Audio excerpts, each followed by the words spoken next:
우리는 지난주 요아스 왕의 실패 이야기를 함께 나누었습니다.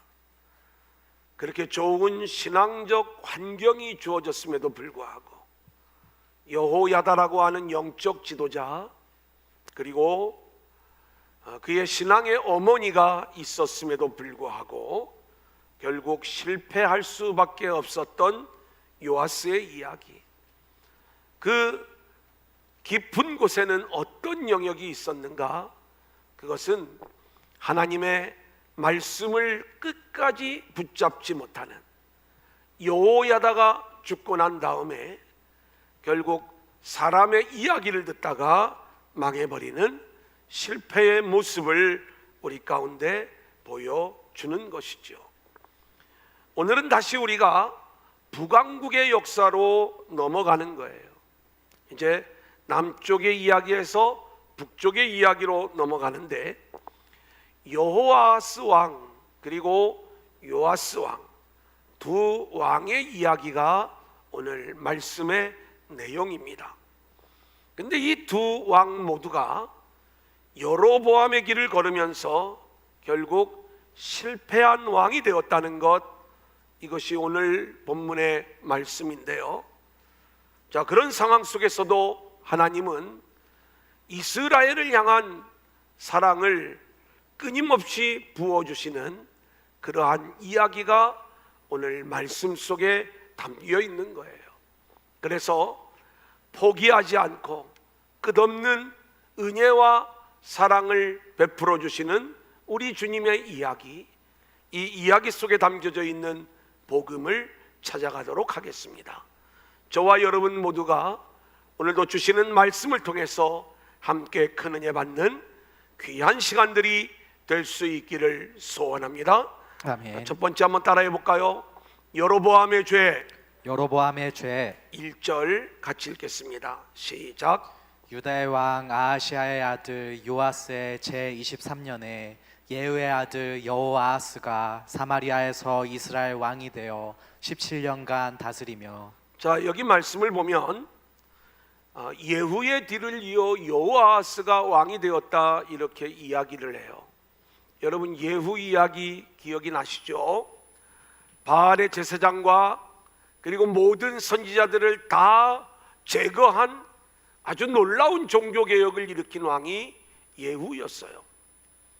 하지만 그도 그의 마지막이 여로보암의 길을 걸어가면서 실패로 끝나고 말았지요. 이 예후가 아들을 낳고 이름을 뭐라고 지었냐면 여호아스. 하나님, 이 아들을 붙잡아 주세요. 하나님께서 붙드신다라고 하는 의미를 가지고 이 아들의 이름을 지은 거예요. 저도 제 바람은 우리 큰애가 정말 지혜로운 애가 되기를 원했어요. 뱃속에 있을 때부터 제 아내가 잠언을 읽으면서 그 잠언에 이야기되어져 있는 그 지혜의 모습, 기대는 그랬다고요. 이름을 지혜라고 진 거예요. 그 다음에 둘째를 낳으니까 욕심이 또 생기더라고요. 그래서 이름을 지은이라고 지었어요. 이제 지혜와 이쪽의 은은 하나님의 은혜를 이야기하는 거죠. 이 두 가지를 다 갖춘 그러한 아이가 되었으면 좋겠다. 우리가 이름을 지을 때 그런 이름들을 지면서 우리의 자녀가 잘 세워지기를 원하고 있잖아요. 하지만 오늘 2절 말씀을 보면 이 여호아스가 여호와 보시기에 악을 행하여 이스라엘에게 범죄한 느밧의 아들 여로보암의 죄를 따라가고 거기서 떠나지 아니하였다, 이렇게 말씀하고 있는 거예요. 왜 이런 인생을 살게 되는 것일까요? 여호와께 붙들린 그러한 인생이 되지 않은 것은 아버지가 걸어갔던 그 길을 아들이 따라가는 모습이에요. 아버지는 말로는 주여 주여를 열심히 외쳤지만 자기 영광을 놓지 않았어요. 아들 역시 주님이 붙들어 주신 그러한 인생이 되어지기를 원했지만 그의 결국은 자기 영광을 포기하지 않는 여로보암의 길을 걸어가게 되었다, 이 말씀인 것이죠. 하나님의 진노가 임하여 3절입니다. 같이 볼까요? 시작. 여호와께서 이스라엘에게 노하사 늘 아람 왕 하사엘의 손과 그의 아들 베나닷의 손에 넘기셨더니. 여러분, 하나님의 심판은요, 제가 여러 번 말씀을 드리지만 우리를 골탕 먹이시려고 하는 심판이 아니에요. 하나님은 이 모든 과정들을 통해서 하나님의 은혜, 하나님의 사랑 안으로 돌아와라, 돌아와라, 우리를 돌이키시기 위한 하나님의 심판이라는 것. 결국 여호아스가 돌아오는 모습을 보이지요. 4절 같이 읽겠습니다. 시작. 아람 왕이 이스라엘을 학대함으로 여호아스가 여호와께 간구하매 여호와께서 들으셨으니 이는 그들이 학대받음을 보셨음이라. 여러분, 여호아스가 그렇게 자기 영광의 길을 걷다가 고통과 어려움이 당하니까 하나님께로 돌아오는 거예요. 하나님께 간구했다, 이렇게 이야기를 하는데, 이 간구는 아주 열심히 기도하는 그 내용의 의미를 품고 있는 거예요. 근데 여러분, 우리가 놓치지 말아야 될 복음의 원리가 있습니다. 뭐냐면, 지금 하나님이 이 여호아스의 기도를 들어주시는데, 그 기도를 들으시는 이유는 간단한 거예요. 열심히 기도하니까 들으시는 게 아니에요. 하나님의 마음은 당신의 백성을 향한 사랑과 긍휼의 마음을 가지고 있었어요. 그래서 이들이 하나님께로 돌아오기를 원하는데 돌아오지 않을 때 대적의 손에 붙이시는 거죠. 자, 그러면 이 대적에 의하여 어려움을 당할 때 학대받는 당신의 백성들이 너무 긍휼이 보이는 거예요. 하나님은 용서하고 이들을 구원해 줄 준비가 되어져 있었던 거예요. 그리고 이들이 간구할 때 여호아스가 왜 하나님께 간구했겠어요? 이 간구는 열정적인 간구였지만 종교적 기도였고요, 하나님이 보실 적에 금방 바뀌어 버릴 수밖에 없는 가짜 기도의 모습이었어요. 그런데 하나님은 그런 거짓된 기도임을 알면서도 그 기도를 기다리면서 하나님이 구원자를 보내어 주시는 이야기, 이게 오늘 본문의 말씀인 것이죠. 5절부터 7절 같이 읽어볼까요? 시작. 여호와께서 이에 구원자를 이스라엘에게 주심에 이스라엘 자손이 아람 사람의 손에서 벗어나 전과 같이 자기 장막에 거하였으나 그들이 이스라엘에게 범죄하게 한 여로보암 집의 죄에서 떠나지 아니하고 그 안에서 따라 행하며 또 사마리아의 아세라 목상을 그냥 두었더라. 아람 왕이 여호아스의 백성을 멸절하여 타작마당에 티끌같이 되게 하고 마병 50명과 병거 10대와 보병 10,000명 외에는 여호아스에게 남겨두지 아니하였더라. 여러분, 지금 하나님이 구원자를 보내셨다고 말씀을 하고 있어요. 이 구원자가 누구일까? 혹시 엘리사 선지자일까?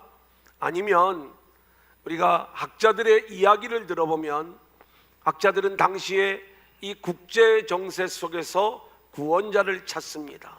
일리가 있어요. 뭐냐면 우리가 지도를 보면 이스라엘의 북동쪽에 아람이라고 하는 나라가 있고요, 그 아람의 또 동쪽으로 가면 아수르라고 하는 이 강력한 나라가 이제 세워지고 있는 중이었어요.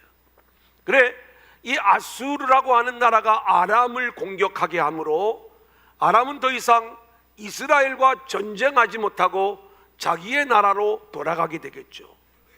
이런 정치적인 상황들을 가지고 하나님이 구원자를 보내셨다, 이렇게 말씀을 하고 있는 것입니다. 물론 중요한 건 지금 이 세상의 역사는 사람들의 역사예요.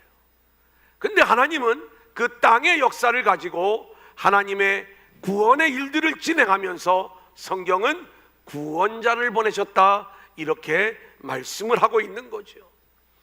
여러분, 저와 여러분은 우리 일상에서 일어나고 있는 수많은 일들 가운데 하나님이 우리를 위하여 보내시는 구원자, 구원의 일들을 경험할 수 있기를 소원합니다. 아멘. 자, 그런데 이런 구원의 은혜를 경험하고 나서도 조금만 살만하잖아요. 그러면 사람은 금방 또 무너지고 넘어지는 그러한 모습을 우리 가운데 보이는 거예요. 이게 우리의 인생이에요. 생각해 보세요. 여로보암의 죄를 따라갔기 때문에 하나님이 그들을 아람의 손에 붙였어요. 회개하고 하나님이 그들을 구원해 주셨어요. 그러면 하나님께로 온전히 돌아와야 되는 것, 이것이 맞는 길이잖아요. 근데 이 길을 걸어가지 아니하고 또다시 조금 살만하니까 자기 영광의 길, 이것을 내려놓지 않는 이 여호아하스의 모습을 우리 가운데 보여주는 거죠. 결국 아람에 의하여 다시 이들은 큰 어려움을 겪게 되는데, 아람이 이들을 침탈하고 그리고 남겨놓은 군대가 겨우 그 나라의 치안을 유지할 수 있을 정도의 약한 군대만 허락해주고 그리고 돌아가는 거예요. 이제 이스라엘은 아람의 속국이 되어가지고 늘 그 나라에 조공을 바치면서 그 나라의 눈치를 보아야 되는 그러한 형편으로 나아가는 모습을 우리가 보게 되는 것입니다. 자, 그 다음 넘겨보면 요아스 왕에 대한 이야기가 나옵니다. 우리 9절 10절 같이 읽겠습니다. 시작. 여호아하스가 그의 조상들과 함께 잠에 사마리아에 장사되고 그 아들 요아스가 대신하여 왕이 되니라. 유다의 왕 요아스의 제37년에 여호아하스의 아들 요아스가 사마리아에서 이스라엘 왕이 되어 16년간 다스리며. 자, 이 요아스라고 하는 이름은 여호와는 강하시다라는 의미를 가지고 있어요. 좋은 이름이죠. 강하신 하나님이 나와 함께 하시기를 원하는 그 뜻을 가지고 있으니까. 그래, 남쪽에도 우리가 지난주에 공부했던 요아스 왕이 있었어요. 그리고 하나님은 이 요아스 왕에게 여호야다를 붙여주셨어요. 북쪽의 요아스 왕, 이 왕도 엘리사가 이 요아스와 함께하는 이야기를 우리가 또 오늘 말씀 속에서 볼 수가 있거든요. 하나님이 이렇게 하나님의 은혜로 강하여질 수 있는 기회를 주셨음에도 불구하고 남쪽의 요아스가 실패했던 것처럼 북쪽의 요아스도 실패로 끝나고 마는 이야기, 이게 11절이에요. 같이 볼까요? 시작. 여호와께서 보시기에 악을 행하여 이스라엘에게 범죄하게 한 느밧의 아들 여로보암의 모든 죄에서 떠나지 아니하고 그 가운데 행하였더라. 여러분, 이 요아스 왕에 대한 다른 행적을 전혀 기록하지 않아요. 물론 오늘 마지막 절에 하나 나오는 내용이 있지만 그것은 하나님의 언약이 성취되어지는 것을 말씀해 주는 것이고요. 이 요아스가 여로보암의 죄를 따라갔다, 그래 여호와 앞에서 악을 행하였다, 이 왕에 대한 평가인 거예요. 도대체 여로보암의 죄가 뭐길래 성경은 계속해서 여로보암 이 이야기들을 하고 있는가? 여로보암은요, 사실 세상에서는요 인기가 많은 왕이에요. 이름이 그 백성의 수가 많다는 거예요. 이 무슨 얘기냐면 지지해주는 백성들이 많은 거예요. 이게 여로보암의 뜻이에요. 근데 여로보암이 이 길을 걸어가게 되었던 것이죠. 세상의 왕은요 인기가 많은 왕을 훌륭한 왕이라고 이야기를 해요. 지지율이 높으면 그 대통령은 훌륭한 대통령이라고 이야기를 하죠. 누가 지지율이 높지요? 돈을 잘 벌게 해주면, 경제가 잘 돌아가면, 취업에 문제가 없으면, 집을 별 걱정 없이 장만할 수 있으면, 그래 서로 그런 일들을 자기한테 맡겨주면 다 하겠다고 그 이야기들을 하면서 백성들의 마음을 살려고 노력을 하는 거예요. 많은 사람들의 가치를 또 추구하려고 노력하는 그러한 부분들이 있습니다. 하지만 그렇게 아무리 세상에서 인기가 많은 왕이라 할지라도 하나님은 그러한 면들을 우리에게 이야기하시는 게 아니라 당신이 하나님과 어떤 관계에 있었느냐, 하나님의 뜻대로 살았고 하나님의 뜻대로 그 일들을 감당했느냐, 하나님은 이것을 물으시는 거죠. 우리는요 정말 이 땅의 지도자들을 위해서 기도해야 됩니다. 그들이 사람의 눈치를 보는 게 아니라 하늘의 눈치를 볼 수 있는 그러한 자들이 되게 해달라고. 아멘. 모두가 다 사람들의 마음을 자기 편으로 끌어들이려고 하다 보니까 그들이 하는 모든 일들이 엉뚱한 방향으로만 흘러가고 있는 거예요. 우리 인생도 마찬가지죠. 저와 여러분들이 왜 예수를 믿어요? 우리가 예수를 믿는 궁극적인 목적은 우리를 통하여 하나님이 영광을 드러내시기를 원하는데, 내가 그 하나님의 영광의 도구로 쓰임받기를 원하는 거예요. 아멘. 이게 진정으로 우리가 그리스도 안에 들어와야 되는 본질적인 목적이 되어야 되는 거예요. 아멘. 내가 하나님을 위하여 예수를 믿는가, 나를 위하여 예수를 믿는가? 성경은요 자기를 위하여 예수를 믿는 걸 여로보암의 죄 이렇게 이야기를 하고 있어요. 그러니까 우리가 우리 인생을 향한 하나님의 계획의 선함을 믿음으로 인정하면서 오직 하나님의 뜻을 따라 예수를 믿고 하나님의 영광을 드러내는 자들이 되어야지, 내가 사람들에게 인정받기 위해서, 내가 뭔가 좀 사람들로부터 칭찬받고 높아지기 위해서, 그래서 내가 나의 영광, 나의 성공을 위해서 예수를 믿는다, 이것이 바로 여로보암이 걸어갔던 그 길의 모습이 되는 것입니다. 여러분 열왕기상 12장 13장에 보면 여로보암이 행한 일들을 우리 가운데 이야기해 주고 있어요. 여로보암은요 하나님을 예배하는 걸 방해하지 않았어요. 그게 문제가 아니에요. 예배해라. 그런데 그 하나님을 예배하는 걸 자기 방법대로 정해주는 거예요. 하나님은 내가 정한 그곳에서 내가 너희를 만나겠다 말씀하셨어요. 그래 북쪽의 백성들도 남쪽으로 내려가서 여기서 예배하는 게 맞는 거죠. 근데 이 북쪽의 왕 여로보암은 혹시 나에게 속한 백성들이 남쪽으로 내려갔다가 남쪽 왕에게 그 마음을 빼앗길까 봐, 자기를 지지하던 백성들이 남쪽 왕을 지지할까 봐 두려움이 있었던 거예요. 그래서 그 길을 막아버리는 거예요. 그리고 북쪽에 우상의 제단을 세우죠. 이곳에서 너희들 마음껏 하나님을 예배하라는 거예요. 근데 예배를 드릴 성직자가 없어요. 레위인들, 제사장들이 이 우상의 제단에서는 예배 드릴 수 없다 하고 다 남쪽으로 도망가 버렸어요. 그러니까 이번에는 신학교도 안 나온 우리로 이야기하면 이 자격 없는 일반 백성들을 제사장으로 또 레위인의 직무로 임명을 하면서 가짜 예배를 드리는 거예요. 거기에 무슨 하나님의 영광이 있겠어요? 이 예배는 이 여로보암의 정권을 유지하기 위한 그 예배에 불과했던 거예요. 오히려 하나님은 이것을요 나를 향한 반역이다 이렇게 말씀을 하고 있는 것입니다. 오늘 우리가 왜 하나님을 예배합니까? 저와 여러분이 정말 하나님이 존귀케 되고 하나님의 영광을 위한 예배가 아니고 나의 성공과 나의 유익과 그리고 나의 인기와 그리고 나의 높아짐을 위한 그러한 예배를 우리가 드리고 있다면 그 예배는 가짜고요.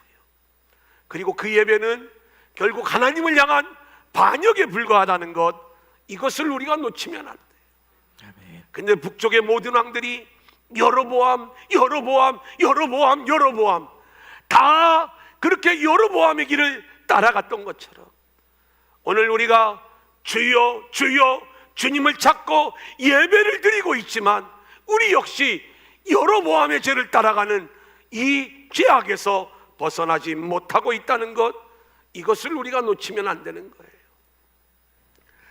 지난 목요일에 우리 유성구 연합회 모임이 있었습니다. 요즘 이슈가 되는 차별금지법에 대한 이야기가 나왔어요. 언제 기회가 되면 이 부분에 대해서 좀 설명을 드릴 그러한 내용들이 있을 거예요. 저는 절대 어떤 내용들에 대해서 정치적인 판단을 하지 않습니다. 저는 오직 복음적인 판단을 할 뿐이에요. 근데 사람들이 너무 모르는 게 있어요. 뭐냐면 이 차별금지법이라고 하는 이 자체가 얼마나 하나님을 향한 반역의 요소를 담고 있는지를 놓치고 있는 거예요. 지금 있는 우리의 법만 잘 지켜도요, 우리가 인종과 인종을 차별하지 않죠. 그죠? 흑인이라고 차별하면 안 돼요. 이건 죄입니다. 여러분, 은근슬쩍 우리나라에 와서 일하고 있는 동남아 사람들 절대 차별하면 안 됩니다. 죄예요, 이런 부분들. 그런데 사람들의 마음이 어디에 가 있냐면 작은 사람들의 인권도 존중을 해줘야 된다. 이게 소위 깨어있다는 사람들의 가치예요. 그러다 보니까 선진국을 중심으로 해가지고 이 포괄적 차별금지법인지 뭔지 이러한 모든 것들이 다 통과되어지면서 이제 교회 안에 엄청난 혼란이 나오고 있는 거예요. 동성애자도 차별하면 안 된다는 거예요. 동성애가 죄입니다 라고 설교를 하면 뭐 교회에서 설교를 하는 건 괜찮지만 방송으로는 안 된다, 뭐 여러 가지 이제 교회가 하도 반대를 하니까 이런저런 이야기들을 하는데 너무 어처구니가 없는 그러한 부분들을 우리가 보게 되는 거예요. 근데 사람들이 왜 이 길을 그렇게 우리가 반대하는데도 불구하고 그 일들을 진행하는지 아십니까? 그게 사람의 의예요. 사람이 얼마나 악한 존재인가를 보지 못하고 있는 거예요. 사람은 요만큼만 틈만 나면은요, 그게 법이 요만큼만 허락을 해주면 그 법을 이용을 해서 자신의 악함을 정당화시키는 것, 이게 인간이에요. 이게 결국 하나님을 향한 반역으로 나오는 거예요. 우리가 이걸 놓치면 안 되는데, 그리고 오직 이 관점에서만 얘기를 해야 돼요. 다른 얘기하지 말고. 이게 하나님을 향한 반역이다. 당신 하나님 나라 못 간다고 얘기할 수 있어요. 이 부분들, 뭐 표현을 그렇게 얘기하면 굉장히 기분 나쁘겠지만 다 예수 믿는 사람들이 그 일하고 있더라고요. 너무너무 마음속에 이 안타까움이 있는, 왜 인간이 죄인인 걸 못 보는가? 우리 인간이 처음부터 끝까지 그렇게 무너지고 또 무너지고 그러면서 끊임없이 그러한 모습 속에서 결국 하나님을 향한 반역의 모습으로 드러날 수밖에 없는 우리들의 모습. 교회도 이 문제를 가지고 갈라지는 것은 자꾸 진영 논리로 이걸 접근하니까 그런 거예요. 복음으로만 접근하면, 우리가 하나님과의 관계 속에서만 이 문제를 접근하면 문제가 안 되는 것이죠. 여러분, 차별금지법만 문제가 되겠습니까? 저는 오늘 이 시대 교회 지도자들의 문제도 똑같은 문제라고 생각을 해요. 사람은 자기가 늘 옳다고 생각을 하는 거예요. 그리고 그 옳은 방향은요, 내가 인정을 받아야 옳은 거고, 우리 교회가 부흥이 되어져야 옳은 거고, 그리고 뭔가 편안하게 잘 이루어져야 우리는 이 모든 것들이 다 좋은 거라고 생각을 하고 있어요. 그런데 우리가 놓치지 말아야 될 것이 있습니다. 사람들에게 인기가 있으면 교회가 부흥이 되겠죠. 그런데 제가 사람을 모으기 위해서 뭔가 인기 있는 이야기만 한다면 누가 십자가의 길을 걸어가겠습니까? 저도 하나님, 우리 교회가 본질적인 교회로 세워지게 하여 주옵소서, 이렇게 입으로는 외치고 있지만 속으로는 더 부흥되라, 더 부흥되라, 더 커져라, 더 인정받자, 이 마음이 제 안에 왜 없겠어요? 여러분, 이게 이 땅의 지도자들이 가지고 있는 그 완악한 여로보암의 죄를 따라가는 그 모습이더라 이 말인 거예요. 제가 우리의 주어주신 그 십자가, 이 십자가를 지고 주님을 따라갑시다, 이 복음을 외친다면 주님의 오병이어의 그 떡에 배부름을 맛본 자들이 수도 없이 모여들었다가 내가 하늘에서 내려온 생명의 떡이다, 참된 복음이 선포되어질 때 다 도망갔던 것처럼 십자가의 복음이 선포되어질 때 많은 자들이 떠나갈 수가 있어요. 지금도 제가 땅에 같이 내려놓고 하늘에 같이 붙잡읍시다 이야기하면 불편한 마음이 있잖아요. 뭔가 좀 아유 목사님 땅의 것도 좀 열어주세요, 조금만 좀 열어주세요, 이 마음들이 우리 안에 있잖아요. 저도 있고요. 그런데 그럼에도 불구하고 제가 끝까지 이 부분만 고집을 한다면 나는 도저히 땅의 것을 내려놓을 수 없을 때 견디지 못하겠죠. 하지만 그게 여로보암의 죄라는 것을 우리는 놓치면 안 되는 거예요. 아멘. 주님이 우리를 끌고 가는 그 자리는요, 결국 주님이 걸어가신 십자가의 길인 거예요. 아멘. 우리가 주님이 끌고 가시는 그 참된 복음의 길로 나아가는 저와 여러분들이 되어질 수 있기를 소원합니다. 아멘. 자, 이제 3페이지로 넘어가서 두 번째 한번 따라하겠습니다. 엘리사의 죽음, 엘리사의 죽음. 14절 같이 볼까요? 시작. 엘리사가 죽을 병이 들매 이스라엘의 왕 요아스가 그에게로 내려와 자기의 얼굴에 눈물을 흘리며 이르되 내 아버지여 내 아버지여 이스라엘의 병거와 마병이여 하매. 자, 엘리사가 죽을 병이 든 상황이에요. 자, 그런데 이 북쪽의 요아스 왕이 그렇게 신실하지 못한 왕이었는데 이 엘리사를 찾아와 가지고 내 아버지여 내 아버지여 이스라엘의 병거와 마병이여, 아주 이 믿음의 언어를 사용하고 있는 것들을 보게 됩니다. 여러분, 이 이야기는 우리가 이미 한번 나누었던 이야기죠. 엘리야가 승천을 할 때 엘리야를 따랐던 엘리사가 그 엘리야를 향하여 외쳤던 외침이 내 아버지여 내 아버지여 이스라엘의 병거와 마병이여, 이것을 외쳤던 거예요. 그러면 그 외침 안에는 어떤 의미가 담겨져 있느냐? 여기서 아버지라고 하는 이야기는 영적인 아버지, 영적인 스승의 의미를 가지고 있어요. 그리고 하나님이 이 엘리사를 사용하셔서 이스라엘을 지키셨다는 그 고백이 담겨져 있는 거예요. 하지만 요아스의 고백 역시 복음적 고백이라기보다는 종교적 고백에 머물러 있음을 우리는 오늘의 이야기를 통해서 알게 되는 것이고요. 그리고 하나님은 이 엘리사가 너희의 병거와 마병이 아니라 살아계신 하나님, 엘리사를 보내신 하나님, 그리고 그 엘리사가 죽어가는 상황이고 그리고 죽음 이후의 상황이지만 여전히 살아계신 하나님이 이스라엘의 병거와 마병으로 너희와 함께하고 있다 하는 이 내용을 엘리사의 죽음 이야기 속에서 우리에게 보여주고 있는 것입니다. 아멘. 자, 그렇다면 우리는 오늘 말씀 속에서 우리가 놓치지 말아야 되는 것, 우리는 이 세상에 어떤 무기를 가지고 살아가야 되는가?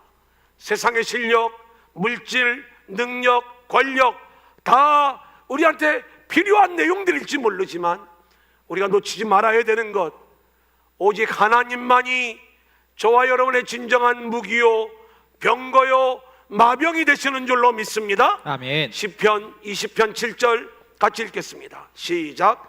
어떤 사람은 병거, 어떤 사람은 말을 의지하나 우리는 여호와 우리 하나님의 이름을 자랑하리로다. 자, 그래서 엘리사가 죽기 전에 어떤 상징적인 행위를 해요.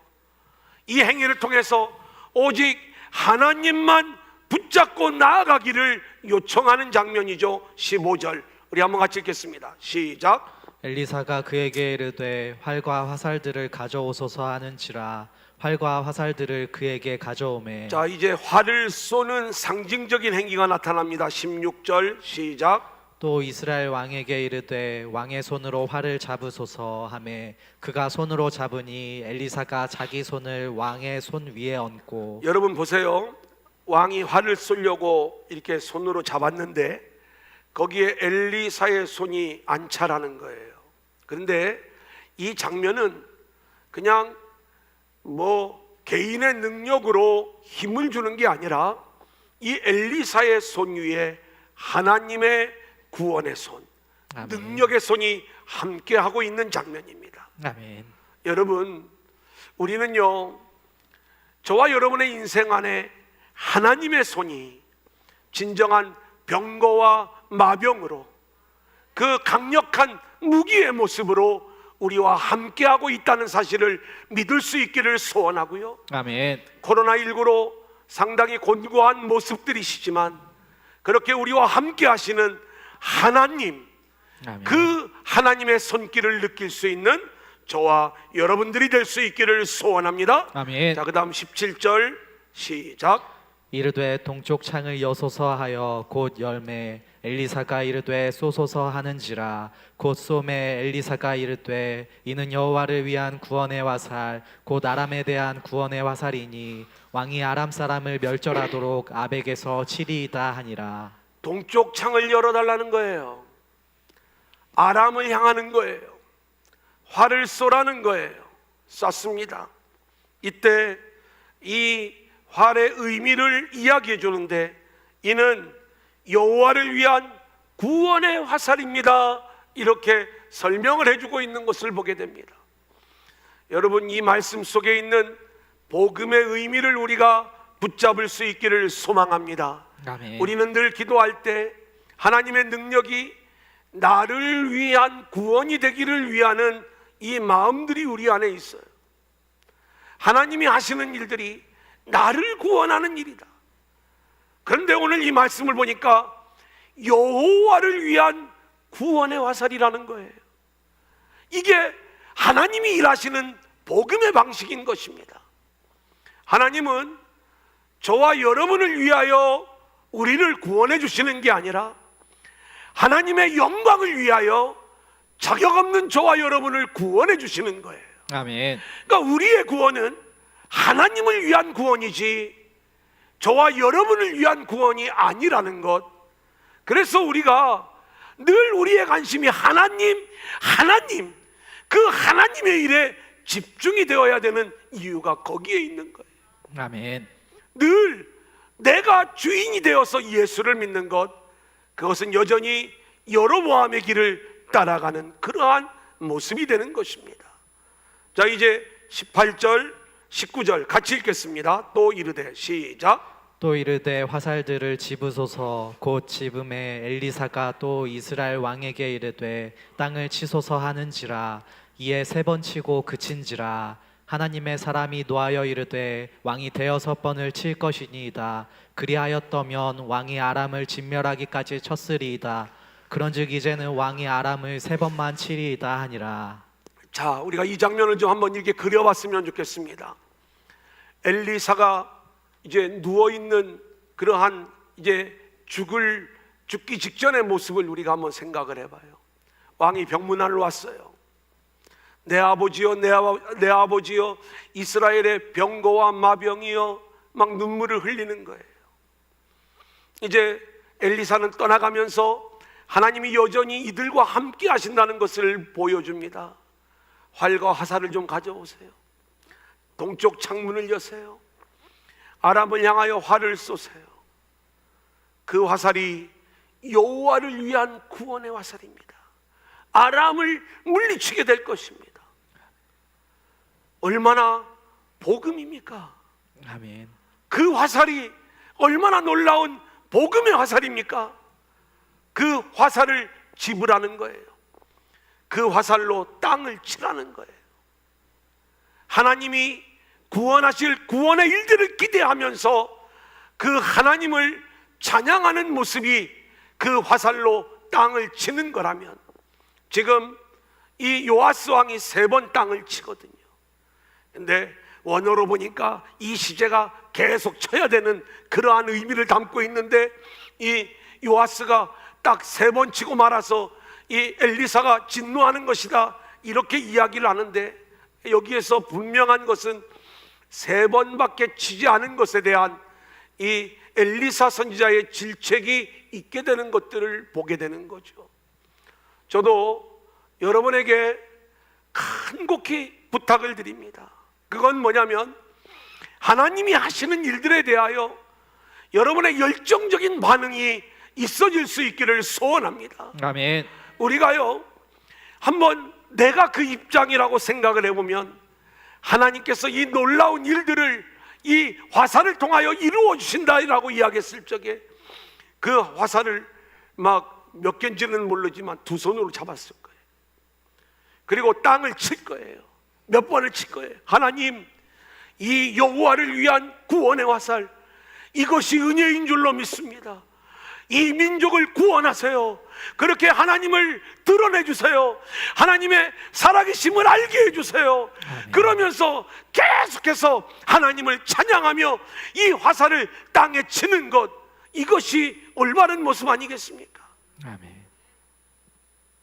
금요일에 우리 교회에 이제 외부 강사들을 이렇게 모실 수 있는 시간이 금요일밖에 없어요. 왜냐하면 수요일은 예배가 낮밤으로 갈리고 주일은 없잖아요. 그래서 금요일 날 외부 강사를 모시는데, 오시는 분들마다 끝나고 가시면서 하시는 이야기가, 왜 이렇게 뜨거워요? 그래, 왜 이렇게 뭐 아주 열심히, 정말 저도 감사한 게, 이 코로나19의 상황 속에서도 금요 기도에만은 거의 평상시에 한 80% 90%는 계속 나오시는 것 같아서 너무 감사해요. 근데 진짜 그 시간이 큰 그러한 하나님께 집중하면서 은혜 받을 수 있는 그러한 시간이 되는 것들을 보게 되거든요. 자, 그런데 그때 뭔가 열심히 보이는 사람이 있고, 또 어떤 사람은 내성적인 분들이 계세요. 근데 제가 부탁을 드립니다. 성격은 내성적이어도 그 안에 내면에 주님을 향한 열정들은 불타오르고 있다는 걸 너무나도 잘 알고 있거든요.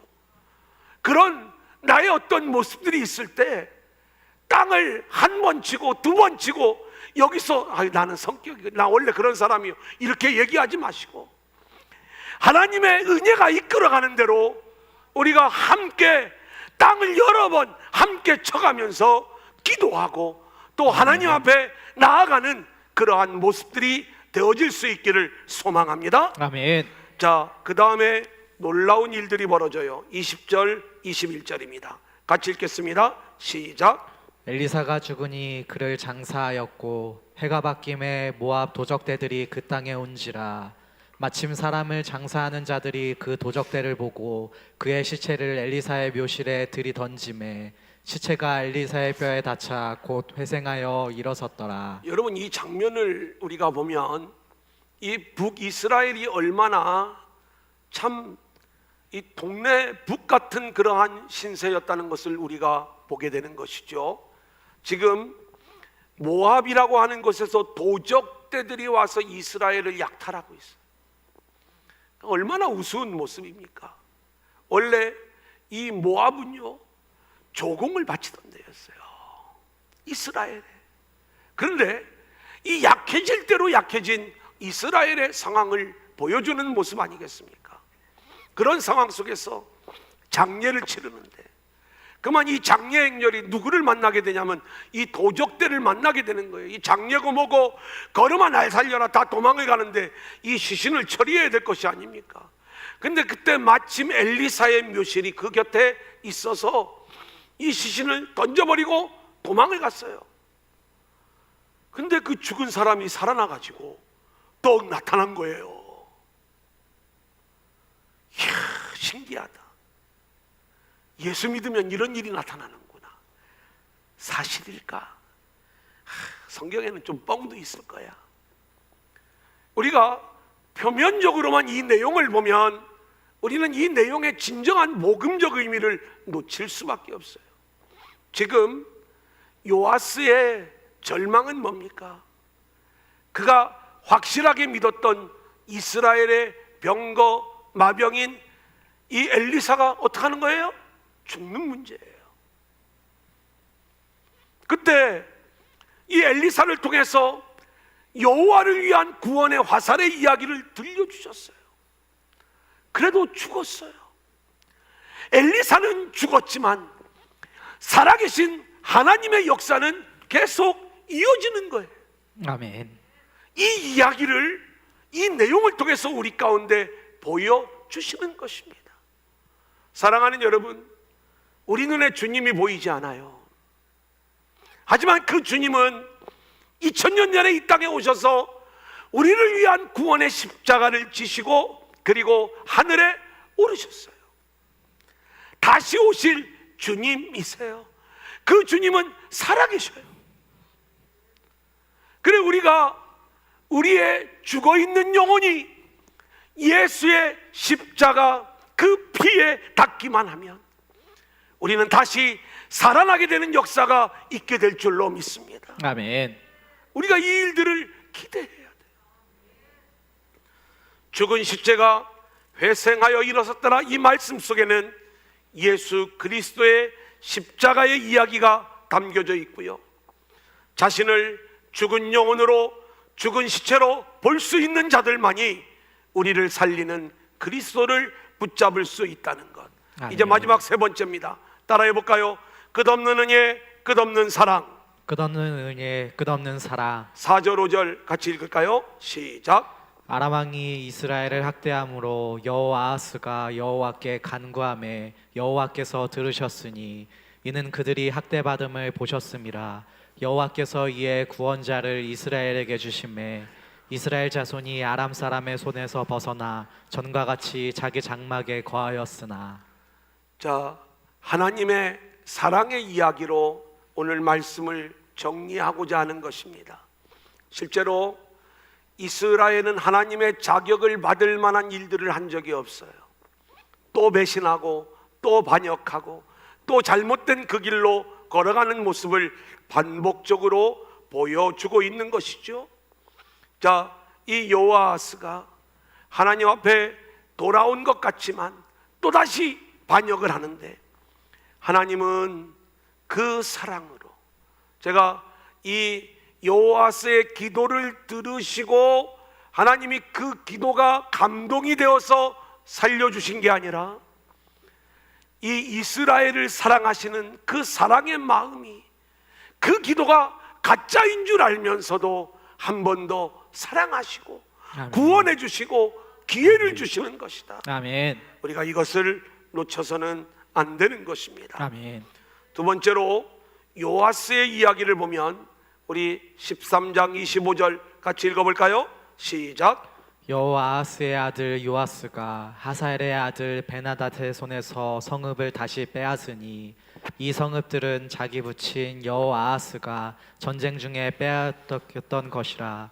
요아스가 베나닷을 3번 쳐서 무찌르고 이스라엘 성읍들을 회복하였더라. 자, 이 요아스에게 놀라운 회복의 은혜가 임하는 장면을 보게 됩니다.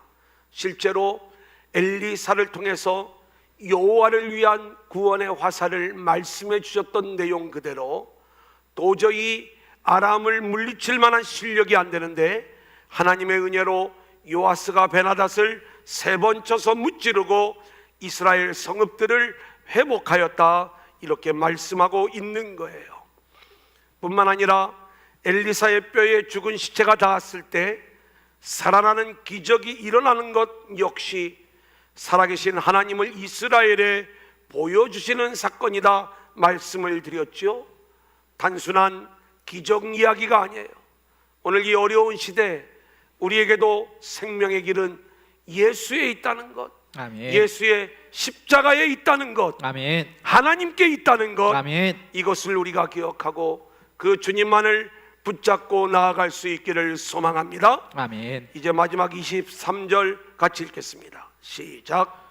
여호와께서 아브라함과 이삭과 야곱과 더불어 세우신 언약 때문에 이스라엘에게 은혜를 베풀며 그들을 불쌍히 여기시며 돌보사 멸하기를 즐겨하지 아니하시고 이때까지 자기 앞에서 쫓아내지 아니하셨더라.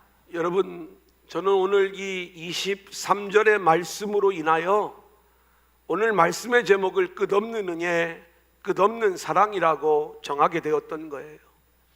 오늘 말씀 속에 담겨져 있는 그 하나님의 은혜와 사랑이 얼마나 귀한지, 끝까지 이스라엘을 포기하지 않는 사랑, 거기에는 하나님의 언약이 담겨져 있었다, 이렇게 말씀을 하잖아요. 그래서 하나님은 그 이스라엘에게 은혜를 베풀어 주시는 것입니다. 아멘. 여러분, 이 어려운 상황 속에서 하나님은 저와 여러분에게 은혜 베풀어 주신다는 이 사실을 우리가 놓치지 않기를 원하고요. 아멘. 두 번째는 불쌍히 여겨 주시는 거예요. 이게 지금 우리를 향하여 행하고 계시는 하나님의 일하심인 거예요. 아멘. 또 우리를 돌보아 주신다, 이렇게 말씀하고 있어요. 멸하기를 즐겨하지 아니하신다, 이렇게 말씀하고 있어요. 아멘. 자기 앞에서 쫓아내지 아니하신다, 이렇게 말씀하고 있어요. 아멘. 이스라엘의 모든 왕들이 하나님을 반역하고 여로보암의 죄를 따라갔음에도 불구하고 하나님은 언약 안에서 이스라엘을 포기하지 않고 놀라운 사랑을 베풀어 주시는 것입니다. 아멘. 그런데 우리가 놓치지 말아야 될 이야기가 있어요. 한번 따라해 볼까요? 이때까지 자기 앞에서 쫓아내지 아니하셨더라, 이거예요. 하나님의 때가 있다는 거예요. 하나님이 정하신 때가 있다는 거예요. 아멘. 그 마지막 때가 되면 모든 것이 심판받을 때가 오는 거예요. 하나님이 기회를 주실 때 하나님 앞으로 돌아오는 저와 여러분들이 될 수 있기를 소원합니다. 아멘. 우리는 매일 여로보암의 길을 걸으며 주님을 반역하는 인생들이에요.